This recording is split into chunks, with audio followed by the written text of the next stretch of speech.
So I want to discuss conflict communication, how to communicate so that we can actually resolve conflict. So many people have this idea or belief that conflict is a bad thing. And so as a result of that, we have learned to avoid conflict and repress our feelings and not speak up and end relationships or just ignore people or cut people out of our lives altogether when there is conflict. And this is such an unhealthy way to approach these sorts of things in life, because the reality is that we're always going to have conflict on some level, especially in our closest relationships. So this isn't like oh, we should always just feel negative about people type of comment. This is, no matter what, we are governed by a process where our brain is essentially always trying to achieve equilibrium and balance within ourselves and within our interpersonal relationships. So when we perceive that something is out of order or imbalanced, our natural way to cope with that is to feel an internal conflict, which is then waiting to be expressed or neutralized internally so we can get back into a state of homeostasis within our relationships. So this will really occur if you believe or perceive that you are out of balance. You will feel this inner conflict if you believe or perceive you are out of balance in terms of time, space, energy, or matter. So if you think that you're giving too much time, not getting enough in return, you're giving so much energy to somebody, maybe always helping them with stuff, listening to their problems, not feeling heard by that person in return, maybe you're always buying gifts for somebody and not feeling like that's being reciprocated, who knows, or energy, time, space, space. Or if you feel like you are either getting too much space from somebody or not getting enough, maybe that person's always infringing on your boundaries and things like that, or your personal space, taking things over. So whenever this happens, you'll feel this inner resistance or negative feeling. And then you have an option. You can ignore it and cut the person out of your life, or repress it and then just resent the person and be inauthentic in the relationship. Or you can explain how you feel, how it impacts you, and what you need from that person to feel like the imbalance is corrected. Now, where we go wrong here is that we often don't know how to approach this. And because we don't have this proper how for our approach, we just avoid it altogether. We think that it's just this really negative thing and that we shouldn't be communicating this way. So here's how to express what you're experiencing in an approach that doesn't make you have this feeling of conflict. So one of the first things is to use I feel statements. So if you go up to somebody and you say, let's say you go up to somebody and you say, you're always taking my time and you're not giving me any of your time in return, and I'm pissed. That is going to create a defensive response from that person. And of course, there's going to be, an argument or a fight. But if you say, hey, I feel like I give a lot of time to you, and, I really cherish our friendship and I really appreciate you, and I feel that I need more time from you in response. I feel like I want it to be a two-way street more. Now you didn't blame the person. And you didn't just directly attack somebody. You said, I feel. So you made it yours, which stops somebody from having to feel or be defensive. So the first step is an I feel statement. The next step is to say, I need. Okay, you actually have to express your needs so that the problem can be resolved. If you just say, hey, I feel crappy when you do this, you're not giving the person an opportunity to change what it is that's impacting you. And so it's really difficult to resolve the problem. And we have to stop thinking that people read our minds, because we often come into the world, and because mom and dad are supposed to read our minds and guess everything, we sort of keep that, as this ongoing process or perception that people are supposed to just know our needs, and we're not supposed to know our needs. People are supposed to guess them for us and react, and when they don't, we resent them. And it's a little bit crazy and not that logical. So we want to be able to say, I feel when somebody hurts us. I need. Okay, so let's say again, it's time. Let's say it's in a relationship. So let's say you feel like you're not getting enough time from the person that you're in a relationship with.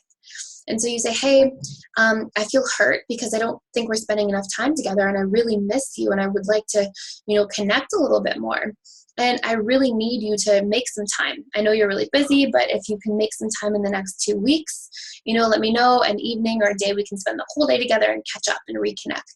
So I feel I need. And then you have to be brave enough. So first of all, you have to be strong enough to express those things, because we also are so afraid from childhood because we often feel that our needs are rejected. And on a side note, this is because as infants, we can't really distinguish between our wants and our needs. So when we want to play with the shiny knife and our parents take that away from us and say, no, no, no, it feels like we're being personally rejected. It feels like our needs are being rejected. So we learn, in a sense, in order to cope, to repress some of our needs. And it's hard for us to speak up and to be vulnerable because it's touching a wound of feeling rejected so many times. So we have to cultivate the strength and notice the power, see the benefits of expressing, I feel hurt when this happens, and I need you to respond by doing this.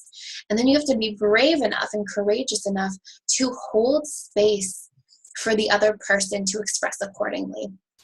Because really the only thing that substitutes for conflict is understanding. That's the only way we can really let go of conflict, is to also understand where another person is coming from and to help them to understand us. And again, nobody's a mind reader. So we have to be able to say, okay, I feel and I need, and help me understand you. Where are you coming from? Why aren't you taking time out of your day? How do you feel overwhelmed? What's going on with you? And what do you need from me? And by doing this, we stop arguing over surface things because we're not getting our needs met, and things just come out in different ways. So we feel in pain, and that emotion comes out by arguing over the cupboards or the gas tank not being completely filled up or whatever silly stuff we choose to argue over. And it's this really rewarding, freeing way of also connecting. So expressing how you truly feel, getting your needs met, and really connecting with people on a deeper level because we understand them and we help them to understand us. And this is also a great tool to help release resentment. Now, on the strange occasion that for some reason you're not able to connect and communicate to the person that you want to. So maybe it's a relationship with somebody who you're no longer in that relationship and you still have this inner conflict, or somebody you're not talking to, or whatever it might be. A really powerful little technique or tool is to sit down and to ask yourself, why should that person have done what they did to me? Okay, so whatever you're experiencing in terms of conflict, maybe it's a boss and the boss since got fired and you're still holding on to that resentment, whatever it is, why should that person have done what they did? And how did that actually benefit me? What was I forced to notice, let go of, step into, become aware of?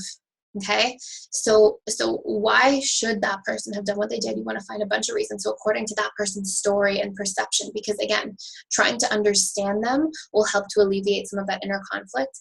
And how did that benefit me? How have I grown from this situation? How did I form more compassion or empathy, or what was I supposed to let go of that no longer served? And that helps to equilibrate some of the perceptions that are causing that pain. So it's a very powerful technique.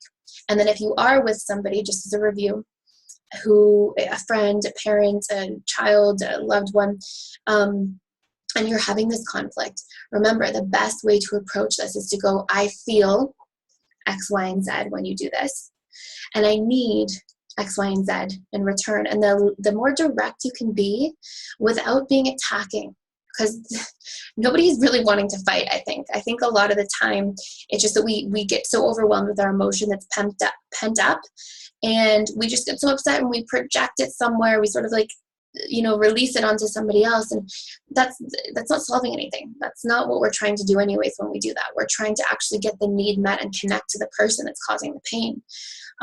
Because if we didn't care about the person in the relationship, we would just be indifferent.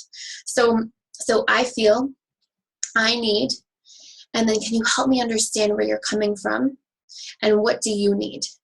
And just by using this tool and having these 4 steps in a communication process, your communication is just massively empowered. You're so freed from repressing and resenting and all these toxic emotions and things we do with ourselves.